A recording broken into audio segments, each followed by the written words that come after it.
অনেক রকমের বাজারের সমাহার। হ্যালো এভরিওয়ান, আসসালামু আলাইকুম। Welcome back to my YouTube channel the notebook blog. আজকে এই ভিডিওতে বেশ কয়েকদিনের বাজার শেয়ার করবো আপনাদের সাথে। এটা ছিল রোজার ঈদ শেষ করে যখন আমরা গ্রামের বাড়ি থেকে বাসায় আসি, তখন আমরা যেহেতু রোজার ঈদ গ্রামের বাড়িতে করেছিলাম, তাই বাসায় রোজার ঈদের আগে কোনো বাজার করা হয় না। আর এই জন্য রোজার ঈদের পরে যখন গ্রাম থেকে বাসায় আসি, তখন এই বাজারগুলো কিনে আনা হয়। এখানে ছিল 2 রকমের সেমাই, 5 প্যাকেট করে 10 প্যাকেট ছিল। সাথে ছিল 1 প্যাকেট চা পাতা, 3 packet full cream milk powder, আর ছিল 1 প্যাকেট সুজি। এটা ছিল পুরো একদিনের বাজার। এর কিছুদিন পরে আম্মু বাসার জন্য প্রয়োজনীয় কিছু কেনাকাটা করেছিল সুপার শপ থেকে। চলুন সেগুলো দেখা যাক। এগুলো ছিল ঝাল চানাচুর। মোটা ঝাল চানাচুর গুলো খেতে কে কে পছন্দ করেন অবশ্যই কমেন্ট করে জানাবেন। এছাড়া আর কি কি ছিল চলুন দেখি। এখানে ছিল চাইনা গ্রাস, ছিল ড্যানিশ, এছাড়া ছিল জর্দার রং, এটা হচ্ছে ডানু ফেস ক্রিম, এটা হচ্ছে কাস্টার্ড পাউডার, আর ছিল 2 রকমের বাদাম,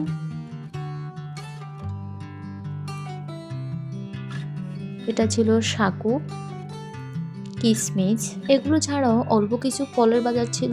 ফলের মধ্যে ছিল 2টা বড় তরমুজ, ছিল 2 রকমের আঙ্গুর, ছিল আপেল, আর ছিল ডালিম। এছাড়া ছিল গাজর, ধনেপাতা, আর ছিল লেবু। এই ছিল সেদিনের বাজার। এরপর চলুন এর কিছুদিন পরে গ্রাম থেকে কি কি বাজার পাঠানো হয়েছে সেগুলো আপনাদের সাথে শেয়ার করি। এটা ছিল একটা বড় মাছ। বলুন তো কে কে চিনেন এই মাছের নাম কি? এই মাছটা হচ্ছে কাইন মাছ। কে কে খেয়েছেন বলুন তো? অবশ্যই যারা খেয়েছেন কমেন্ট করে জানাবেন। এই মাছটা খেতে অনেক মজা। এটা ছিল অনেক বড় একটা কাইন মাছ। এছাড়া ছিল অনেকগুলো তেলাপিয়া মাছ।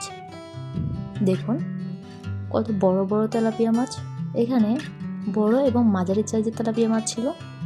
এই তেলাপিয়া মাছগুলো খেতে অনেক মজা। যারা তেলাপিয়া মাছ খেতে পছন্দ করেন তারা অবশ্যই কমেন্ট করে জানাবেন। আমার কাছে তেলাপিয়া মাছ খুব ভালো লাগে, খুব পছন্দের একটি মাছ তেলাপিয়া মাছ। এরপরে ছিল কাঁচামরিচ। দেখুন কত ফ্রেশ কাঁচামরিচ ছিল। এই মরিচগুলো খেতে অনেক ঝাল ছিল। এরপর ছিল 2টো পেঁপে। এগুলো ছিল পাকা পেঁপে, খেতে অনেক মজার ছিল। এর পরের ভিডিওতে আপনাদের সাথে এই মজাদার পেঁপে দিয়ে একটা রেস্টুরেন্টের মতো জুস শেয়ার করব। তাই সবাই আমার চ্যানেলে পাশে থাকবেন।